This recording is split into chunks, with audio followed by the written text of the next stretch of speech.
মাননীয় স্পিকার, আপনাকে ধন্যবাদ। এটাই হচ্ছে পার্লামেন্টারি কালচার।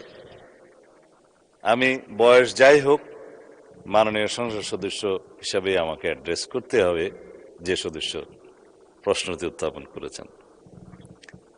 আর্লি এজে পার্লামেন্টে আসাটা একটা সৌভাগ্যের বিষয়। আমরা সবারই উজ্জ্বল ভবিষ্যৎ কামনা করি। যেই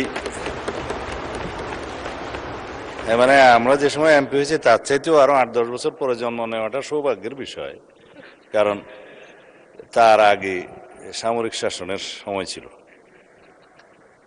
যে প্রশ্নটা মাননীয় সদস্য উত্থাপন করেছেন, বাজেটের মন্ত্রী তো আমার পাশে আছে। এখন আমরা অনুরোধ করব পুলিশ বাহিনীকে আরো বেশি কর্মক্ষম করা এবং দুর্নীতিমুক্ত রাখার জন্য যথাযথ বাজেট তিনি দেবেন, এবং সেই বিষয়ে আমরা আগামী বাজেট অধিবেশনে পুলিশের বাজেট বৃদ্ধির জন্য আমি একটা প্রস্তাব মাননীয় অর্থমন্ত্রীর কাছে মাননীয় প্রধানমন্ত্রীর মাধ্যমে করে রাখছি। এটা সত্য কথা যে পুলিশের যে পরিমাণ রিসোর্স দরকার, যে পরিমাণ বাজেট দরকার, সেই পরিমাণ আমাদের অর্থনীতি সহ্য করতে পারে না বলেই হয়তো আমরা দিতে পারি না। তবে আমরা একটা ট্রান্সপারেন্ট এবং জবাবদিহিমূলক পুলিশি ব্যবস্থা যদি কায়েম করতে চাই, পুলিশ যেন অন্য কোনোভাবে ম্যানেজ করার কালচার থেকে বেরিয়ে আসে, সেটা আমাদেরকে নিশ্চিত করতে হবে। ধন্যবাদ মাননীয় সদস্য।